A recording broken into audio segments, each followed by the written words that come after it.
We can finally talk about this fight that man, it feels like a long time coming. Like for the last like year, every single conversation that I have seen anyone have with you, be it social media, be it interview, has been when are you going to be fighting for the title? And of course, now you finally have the date of November 25th in Newcastle. How long ago did you find out about this? Because you've been confirmed for this card for a long time, but not that it was going to be for the title. Like that was the bit that everyone was waiting to find out, right? Yeah, informally, I was told in April when I had to pull out of the Manchester card that we'll get your fight in Cardiff and then you'll be out in November, nothing in between November. And I kind of thought they were coming to Scotland, but Newcastle's just as close. So I always knew. And then after the 1st of July, Newcastle got announced a few days before that. And after the 1st of July in Cardiff, I got told Newcastle's your next fight. And then officially for the title, maybe I would say September time, early September, middle of September, early September. It feels like we had this Newcastle card announced so long ago, but for ages, the only thing we knew about it was that it was going to be you and Chris Bungard on it. I mean, a credit to both of you because you like sold out the majority of the tickets just like with no fight announcements. I know that Chris had his fight announced obviously a lot earlier than you did, but we've spoken before about the supporting crowd that you would have come to Manchester, and it looks like Newcastle is going to be even crazier. Yeah, we're talking like a couple hundred people, and like I said, I never had a fight announced up until about 3 weeks ago, and the ticket sales were genuinely crazy. And then obviously the ticket sales for Newcastle it will sell out, but it's a huge stadium, and again, me and Chris have done a fantastic job of selling it. Yeah, for sure. When you had the fight earlier this year where you had to pull out of it, I remember seeing you at the Manchester card, and it really felt like the timeline was working out perfectly, and then we've had so many diversions along the way with you having to pull out of that fight, and then Fletcher looked like he was going to fight to set up you guys fighting for the belt, and then that doesn't happen. It's like there's been so many hurdles. Has it been? I mean, fortunately, you had it confirmed to you that you were going to be on this Newcastle card regardless, and it always seemed like that belt was going to be on the line. But how difficult has that been in terms of, I suppose, keeping focus in knowing what you're competing for, right? Because you've been on the cusp of the title shot for such a long time that when these things keep going wrong, it's like when is this going to happen? Yeah, I think you just got to simply break it down to focus on the things you can control, and all I can control is the next fight date. And for me, I was obviously focused on the 15th of April. I had that bit of adversity, and I thought, when's the next fight date? 1st of July. You win the fight in the 1st of July. When's the next fight date? 25th of November. I've got that date. I've got that location. Even with the belt and the title or number one contender fights and stuff, they're things that you can't control. After the 1st of July, the way that the Cage Warriors is set up as a champion's bound to go to the UFC, but you don't know that's your golden ticket. You don't know if that's going to be the week and the next week, the month, or in a year's time.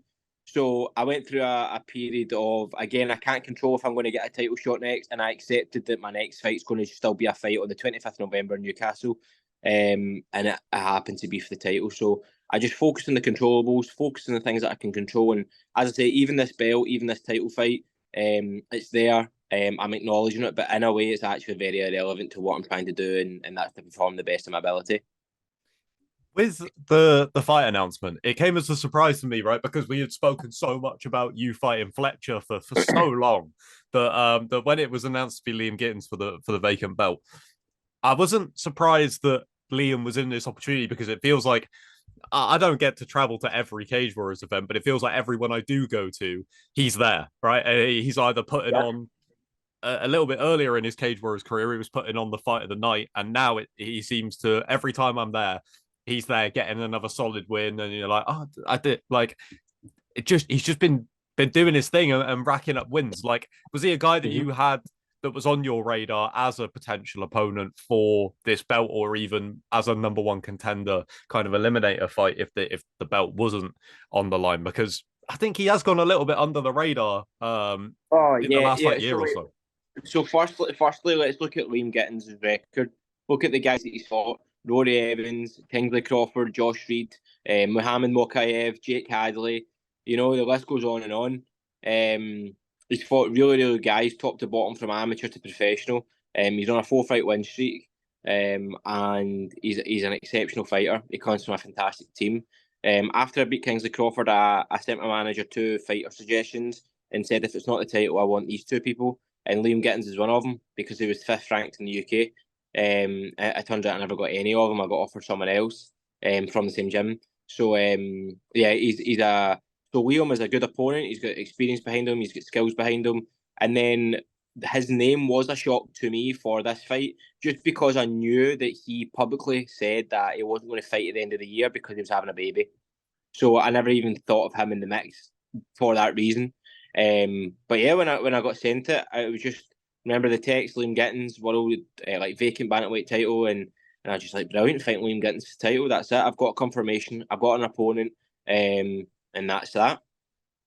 When it comes to Liam's style, I Uh-huh. just remember so clearly, like earlier on in his Cage Warriors run, some of those fights were outrageous. It was like, he was going in there do or die. If he couldn't take you out in the first couple of rounds, then you had a chance of taking him out because he throw the kitchen sink at people. And then, like I said, the last few events I've been to, he's there and he's just getting solid wins under his belt. Like, you've spoken already about the experience that he's got, but when you look at Liam Gittins, considering that I imagine Fletcher has been on your mind for such a long time, what are the biggest challenges that he presents as opposed to Fletcher? So Liam is obviously everyone sees him as this exciting fighting, but I think deeper than that, he's very intelligent. And as the more fights that he's had under the next gen banner, he's becoming more patient and, let's say, tactical. He has been caught before where he's rushed in too early, and I think he does want to do that. He's very eager to do that. That is his heart. That's how he fights. But he's got the ability, as he showed in his last 2 performances, and they fought in Cage Warriors 135. It was very clinical and calm. Used good wrestling, very good all rounder. The difference between him and Nathan, the big thing would be Nathan's coming out to take you down. Not that William isn't. That he has the ability to do that. They're both all rounded MMA fighters, and see, at the end of the day, at this level, everybody's very good, and everyone has a different style, and it's your job to outperform that style on the night. Yeah. One of the things that I had wanted to speak to you about a lot earlier, and I don't know if we ever got round to it, was you training in Wales with Shaw MMA. How long have you actually been there now? Because I remember writing it down as a note for an interview at some point, but I can't remember how long ago that was, honestly. So I'm here right now. This trip, I'm actually staying in the gym this trip. Really? So yeah. Training. So in terms of my fight camp, obviously I've had a lot of time from the 1st of July, so I was very meticulous in my planning and very. I thought that I had a lot of time to think the fight camp out. So in terms of reflecting on my fight camp, and going into it, I came down to Wales in week 12, week 8, week 5, and week 3. So we're in week 3, coming towards the end of it. So in the last 12 weeks, I would have spent 4 full weeks in Wales. That's not the only time I spent. I've obviously spent a long time, and in the preparations for July 1st and also for April 15th and the previous fights before that. From the end of May, I've came down once or twice, honestly, every 5-6 weeks. Right. So, like, it's a serious thing because I was going to say I constantly see it on your social media, and I was like, I just couldn't pinpoint how long it's actually been. I Yeah. think that if you, going back to some of your earlier Cage Warriors fights, if you had tried to pinpoint a place to go, I think that would have been one of the places that would have come to mind for me because of watching Jack go through the Cage Warriors rankings and fighting in a somewhat similar style to yourself and getting like clean wins, like just like leaving no doubt, right, with some of these victories. What's the biggest thing you get out of being there, apart from just a bit of a change of scenery? Although, how different is it being down there compared to being up north? We could definitely do a podcast on or an interview just on the benefits of training at SMMA. It is world class training, world class coaching. Obviously, the more I come down, the more comfortable I am. I've got a very good relationship with the coaches, and also the training partners are exceptional. You mentioned Jack Shore, you've got Brett Johns and These are guys who've achieved what I want to achieve in the sport. And in a way, I just want to follow in their footsteps. Like, again, Brett won the Cage Warriors bantamweight title 10 years ago. Jack won it 5 years ago. And then they went on to both be ranked in the UFC bantamweight division, and Brett was ranked in the Bellator division. I think when I look at it now in Scotland, I'll be the first Scottish person to win the bantamweight title. And when I signed to the UFC, when I'll be the first Scottish bantamweight ever.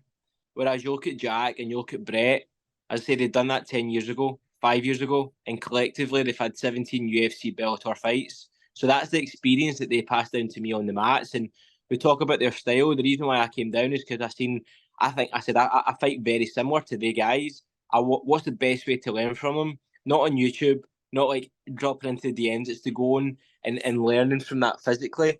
And ever since I came down, again, the coaches, the training partners have been phenomenal with me.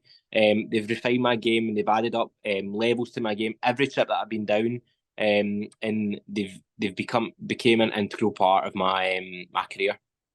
I think that there's definitely something to as well, being a part of a stable where they are like as much as your home gyms and things like that Yeah.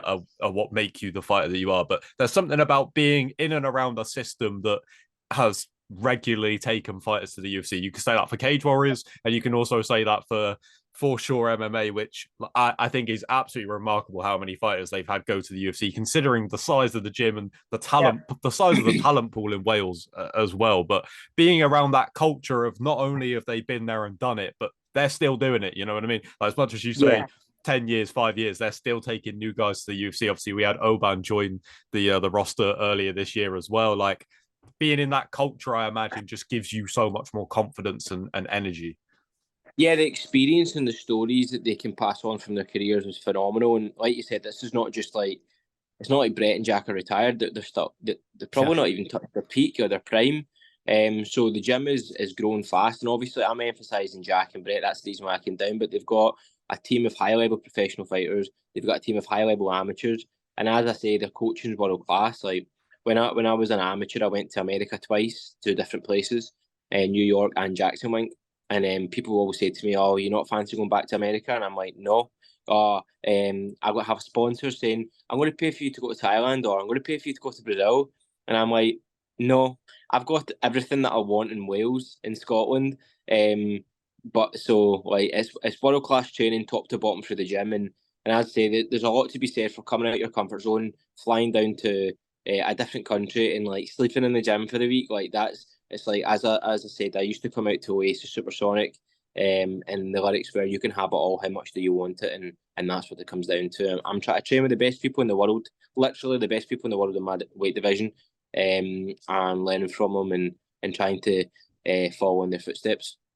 I think that like I don't live too far from Wales, so I've spent a fair bit of time there. I think not only on the walls of the gym, but in the walls of anywhere substantial in Wales, they should get that quote about I've been offered to be, paid to go out to New York, Thailand, all these places. I got everything I need in Wales. But Yeah. that should be their new motto. That should be written everywhere. And it's not. It's like altitude training for me. It's not as cold down here as it is in Scotland. So I do have a jacket and a jumper on, right enough, but the wind isn't as bitter. But as I say, on your question, I really, really cannot thank them enough, because do you know what? See, going into a different place and a new place, they're such a tight knit family that they just don't let anyone in. It's not a gym where you can go and visit, and I'm not trying to like big myself up here, but for them to welcome me in the way that they have genuinely means the world. Yeah, absolutely. Like I said, a match made in heaven. I think a lot of people would agree. So, makes total sense. Reece, thank you so much for your time, mate. Excited for this fight. Like we said, it's been a long time coming. So I'm just glad that it's finally happening and we have a date and everything's all good. We don't need to worry about late notice replacements or like getting you a fight on a week's notice for a title. Like, it's all good. It's all confirmed. Fingers crossed. Fingers crossed. There's no pullouts. But again, fight game. We're prepared for any adversity. As I noted in the interview, we had to delay it, didn't we? I put a thing on my Instagram today having a bandage. No cuts, just cauliflower ears. No cuts from me, but thank you for rescheduling that. If it was an hour ago, I'd look like a crazy person.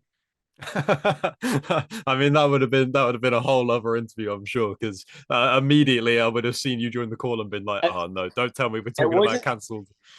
it wasn't the bandage, it was the eyebrows for me. My eyebrows are like this. And I would have looked as if I was constantly frowning the whole interview. So yeah, thank you for your time. Thanks for everybody listening. No worries, man. No worries. We will catch up with you after the fight. So all the best for fight camp and stuff, mate. Thank you. And then next time we speak, I'll have the belt. Absolutely, man. Absolutely. Right. Catch you later. Have a good rest of your Okay, day. thank you. Have a great day. See you See you, later. man. Bye.